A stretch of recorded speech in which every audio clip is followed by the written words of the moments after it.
Hello, Year 9 pupils and families, and welcome to an introduction to your Pathways process, which will take place over the next few weeks and will result in you choosing the subjects that you will study as you move into Year 10 and to complete your GCSEs through Year 10 and Year 11. Obviously, it's a really important process for you, and we are faced with the challenge of you not being in school at this moment in time, but I still feel that by listening and watching this presentations from Miss Yoxall, our careers advisor, and presentations from leaders of all of the different subjects that are available to you in terms of choice, then you will be able to make really informed decisions. So the first thing that I want to talk to you about is your sort of timeline that you're going to follow over the next few weeks and some important events and dates for you to know and for you to prepare for. Firstly, the week beginning Monday the 25th of January, I will be sharing this PowerPoint and lots of other online information for you to look over. This will include subject-specific presentations and lots of other information about careers and the information contained within this presentation. Secondly, you should already have received the Pathways booklet. Within that is kind of a written document that contains information about subjects in more detail and also gives you time to perhaps look over that at your leisure. You should have received that via your email address, and it's also published on the school website. Coming up on Thursday the 28th of January is the Year 9 Parents' Evening. Now that will take place remotely because clearly families can't come into school at the moment. Via our School Cloud portal. Now, if any families are watching this and are not sure what this is about, please check back through your MCAS documents. This was sent out a couple of weeks ago now with the information on how to book appointments for that evening, and that will give you further chance to talk to individual teachers to find out about certain subjects and to find out about whether or not it's the right option for you.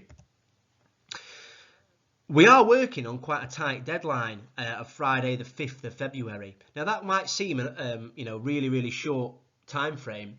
The reason for that is, in my experience, it's a similar time frame to what we've done in the past, and quite often if we give you too much time, then it doesn't really help pupils, and giving you a clear date in the near future will allow you to sort of make quick choices and make choices that are just as accurate. Also, what it allows us to do in school is to allow us to make sure that we've got the right number of teachers in the right subjects to fulfill the requirements that pupils may have. Finally, following that date, if there are any pupils that are having any particular difficulties in making choices, then I will set up individual appointments, perhaps via Microsoft Teams, as you have done for your lessons, to discuss perhaps with your form tutor or perhaps with senior leaders in school such as myself to help give you that advice that you need. So that's kind of the timeline process. What I want to talk to you about now is what pathways actually are at Forge Valley School, what are the subjects you must study, what are the subjects that are available to you, and some other things to consider as well. So firstly, what must you study? Every single pupil in school studies a core curriculum of English language, English literature, maths, science, RS and ICT. I'll come to talk about the science specifically in a moment. RS is something that is a legal requirement for all pupils to study, and here at Forge Valley we have made the decision that as pupils have to study it, we think it's beneficial for pupils to gain a qualification in it that they can use to apply for their post-16 choices and beyond. And in fact, all of our Year 9 pupils have already begun to study the RS GCSE qualification through their Year 9 lessons. ICT we feel is an appropriate qualification also for all of our students to study. It's not a legal requirement, but it is obviously a subject which has a lot of relevance to most modern employment and will continue to do so, we feel, in the future. Therefore, it is a qualification that all of our pupils study for 1 hour per week. And as you can see there, all of these subjects, of course, lead to GCSE or equivalent qualifications.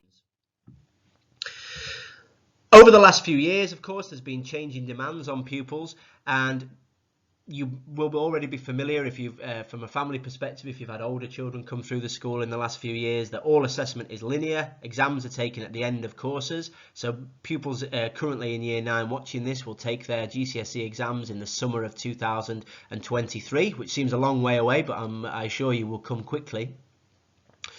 Exams are the be-all and end-all. There is no sort of coursework options in most subjects. There's an emphasis on extended writing.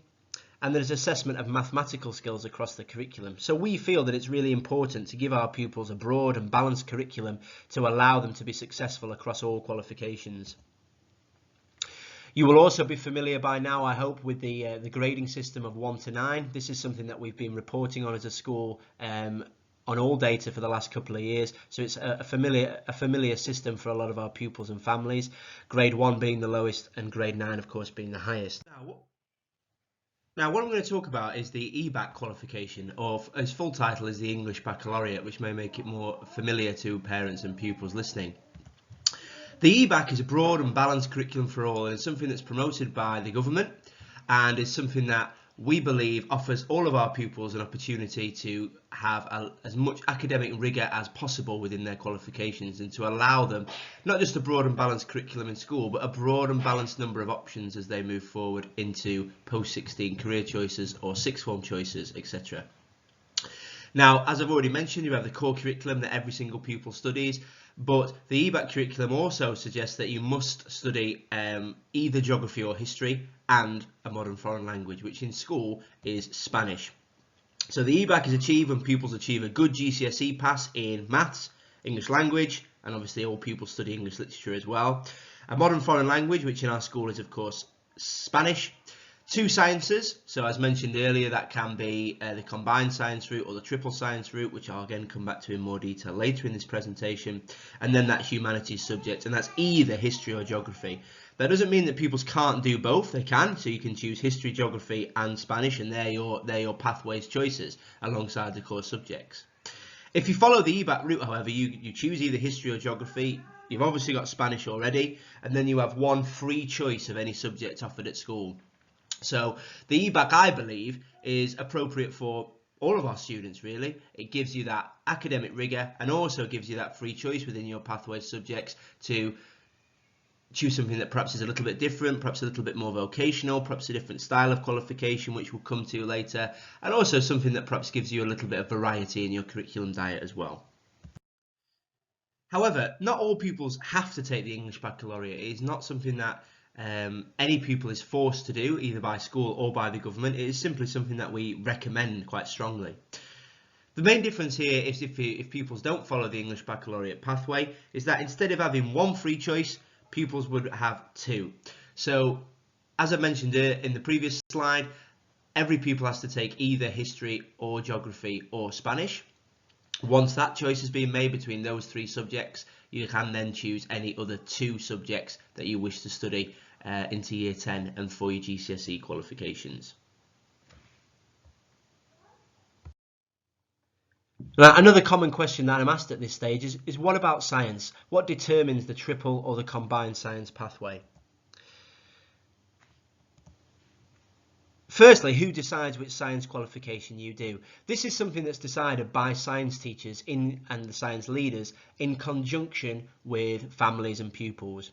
So generally the triple science pathway is for those pupils who excel in science, and also for those pupils who are considering taking science subjects as options within their A-level choices, or perhaps within college courses and things like that. Generally pupils who take triple science are those pupils that are also aiming for the highest grades, but not always, and there are some quite nuanced decisions to be made. What I want to assure families and pupils about at this stage is that you don't need to make a choice about what science you take, and you don't need to reflect that as part of this options process. That will be something that is done alongside you and your family and later in the academic year, when we've had more opportunity to look at the progress you are making. Science contributes to the EBAC, as I've mentioned earlier, and it'll still contribute to the EBAC whether or not it's triple or combined science. So you can still achieve the full EBAC by taking English, maths, combined science, a language, and history or geography. So you don't have to take triple science to achieve the English Baccalaureate qualification. Also within your timetable, you do have to study by law a couple of other subjects which are non-examined, so there is no qualification gained through those. They are PSHE and PE. And those subjects are important for your emotional and social and well-being development, in particular in PSHE, and also in PE for your well-being, your fitness, your health, and those subjects are really important, and so they stay very much within your program of study. PE is studied currently for an hour per week. PSHE isn't necessarily studied on the timetable every single week as a set lesson. It normally, and will continue to do so for certainly through 2021-22, it will continue to be what we call a series of drop-down days, whereby pupils will study PSHE for an entire day and therefore fulfill the legal requirement in terms of hours. Within that PSHE, you'll get lots of education on things like personal finance, personal health, and also things like careers as you move into year 11.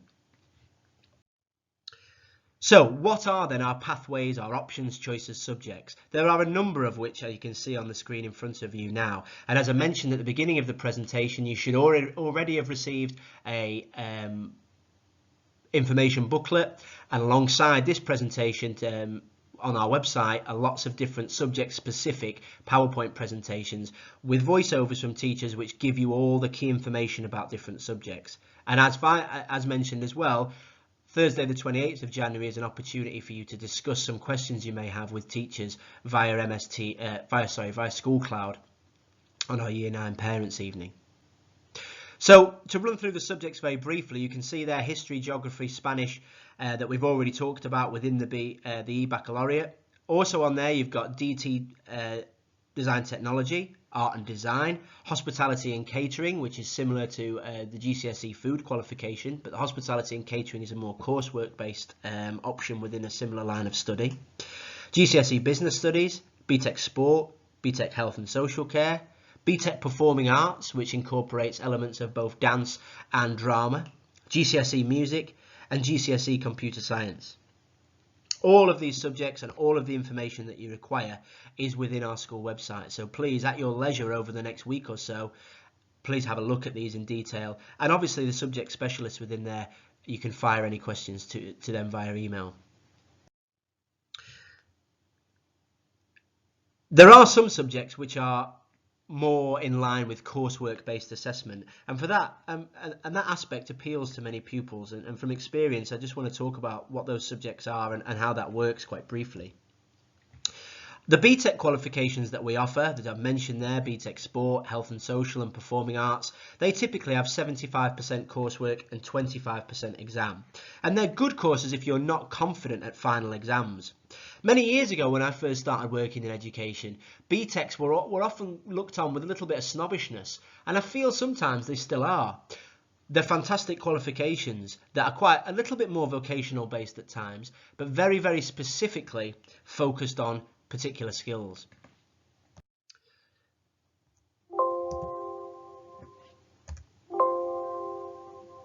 My advice on choosing subjects would be to choose a subject that will help you in your future career, ideally. Although in my experience, again, many pupils at this stage don't know what their future career is. If you're one of those and you're listening to this presentation, then don't feel under pressure by that and don't feel overawed by that. There's plenty of opportunity for you to make those decisions as you move through life. Indeed, I know many adults who still have yet to make that decision. If you are like that, choose a subject you like or a subject you are good at. Do focus on the subject rather than the teacher personalities, because this is about your education and about your learning. And you might think, oh, I don't like such and such a teacher, but I really love that subject. If that's the case, then stick to the subject you love. Vice versa, don't choose a subject just because you like the teacher. It may be the wrong academic choice for you. It may be something that you find too challenging, too boring, not stimulating. And so you need to make that decision based on the academic learning within that subject. Don't choose a subject because your friends are choosing it, because if for the same reason you may be stuck studying something that you're not getting anything out of. And definitely don't choose a subject because you think they will be easy. In the past, quite a number of people have chosen BTEC subjects for those reasons that I mentioned before about that snobbishness. They're not easy. All subjects contain real challenge. These are real academic, rigorous subjects that we offer in school to provide that broad and balanced curriculum. So choose subjects that you're good at, that you like, that you're going to excel at, or that will help your future career. After you've, of course, completed your GCSEs at the end of Year 11 in 2023, you can make progress onto A-levels, Level 3 vocational qualifications, apprenticeships, huge variety of college courses. And obviously A-levels are open very much to pupils at Forge Valley through joining our sixth form. Who can you talk to further? Now, obviously myself, Mr. Watson, there's my email address on screen there. Please contact me if you have any issues about or any questions about the Pathways process in general. We also have a lady called Liz Yoxall, who's our careers advisor in school, and her contact details are there. She's also provided a presentation for this evening specifically engineered towards careers. Within school as well, we have Mrs. Cook, who's our head of sixth form, and she will talk briefly in this presentation about the school sixth form and the options that are open to you within that. And I really want to stress the excellence, in my opinion, of our school sixth form and how that pathway is open to all of our pupils, very much so. Of course, all parents and families will be familiar with Miss Lewis, the head of Year 9. She is, of course, always available to offer any advice where appropriate. I've also left on there some contact details for a couple of our subjects that are new to pupils.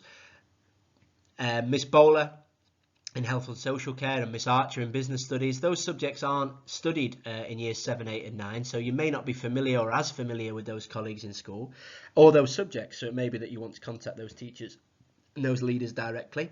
Also, performing arts is still quite a new subject in school, so Miss Travers leads that, and I'm sure she will also be very happy to discuss with anybody any questions regarding that subject. I know it's a great passion of hers, as all of the subjects are that our teachers deliver. So that's all of the information from me. Of course, as I've mentioned, any questions, please feel free to contact me via email, and I'll get back to you as soon as I can. What I'm going to do now is pass over to Mrs. Cook, our head of sixth form, and she can talk more specifically about sixth form ideas and sixth form planning, which will help, I think, some students make informed choices at this stage. Thank you for your time. Hello, I'm Mrs. Cook. I'm the head of sixth form at Forge Valley. I think it's really important at this stage to look and consider your academic journey and to plan where you'd like to actually end up, whether that be a chosen career or for pupils who are less certain about careers in the future and haven't made up their mind. Don't worry about that, but do start to think about plans beyond GCSE. Consider what options you actually have that you are actually interested in taking now, but also look at how that impacts upon your choices in your post-16 studies. So when you go on to study into sixth form, do you have the required qualifications and do you meet the entry requirements for particular subjects that you know you would like to take when it comes to A-level? As a pupil at Forge Valley, we would expect you to stay on into the sixth form. We offer a wide range of courses, and the teaching and support and guidance is excellent in our sixth form, as Mr. Watson has already said.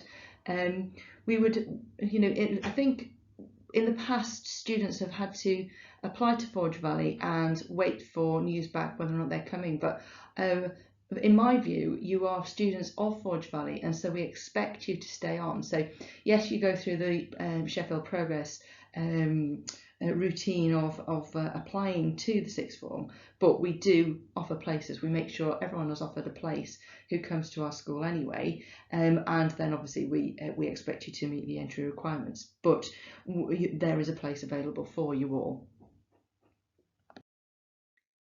Here you can see our entry requirements into sixth form. So general requirements for entry are 5 grades at 9 to 4, including English and language and maths. And you can see a range of subjects, or the subjects that we're currently offering this year to Year 11. We're steadily growing over the last few years. We've added a number of subjects to our offer, and so there may well be more subjects available when it comes to your son or daughter joining our sixth form. But you can click on the link below, just here, in terms of if you're wanting to have a look at each of those subjects individually. As I said, considering the subjects that you want to take at A-level can help to feed back in terms of the decisions that you make now. So I do think it's important, and don't panic if you don't have any ideas. It's not a problem, but just in case you are mapping those plans out, then this can be a really helpful step. Thank you, and look forward to seeing you in the future.